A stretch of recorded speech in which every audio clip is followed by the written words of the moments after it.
मागच्या व्हिडिओमध्ये मी तुम्हाला असा ब्लाऊज पीस दाखवला होता आणि म्हणलं होतं की 4 ब्लाऊज पीस माझ्याकडे शिवायला आले तर कशाप्रकारे शिवायचं मला कळत नाही आहे, कन्फ्यूज आहे, सांगा असं विचारलं होतं. तर भरपूर जणींनी सांगितलं होतं की हा भाग आहे तो बॅकला घ्या आणि ह्याचे बघा बॅकला घेतल्यानंतर आहे ना, समोरच लगेच स्लीव्ज आहेत आणि हा भाग आहे तो तुम्ही म्हणला होता की फ्रंटला ठेवा. जर मी हा भाग फ्रंटला ठेवला तर ह्या काठाचं करायचं काय? नाही का, लगेच काठ जॉइन करून आहेत आणि बॅकला घेतले तर बॅकला येते. आणि जर फ्रंटला घेताना घ्यायचं म्हणलं तर हे काठाचं करायचं काय? कारण ते काठ तर येतातच फ्रंटच्या कटिंगमध्ये. हे काठ कट करून वगैरे बॅकला लावू शकत नाही आपण, कारण फ्रंटला पण त्याची उंची भरपूर कमी पडते.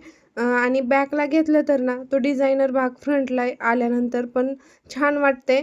बॅकला घेतल्यानंतर हे काठ पूर्णपणे यूज केले जातील आणि फ्रंटला घेतलं तर ते फ्रंटला व्यवस्थित वाटेल का? तुम्हाला काय वाटतं मैत्रिणींनो? प्लीज कमेंटमध्ये सांगा. आणि बाहीची उंची पण बघा, बाही पण समोरच आलेली आहे. त्यामुळं ही कसं बसवू मी? मला खरंच कन्फ्यूज झालेले मी. चलो बाय.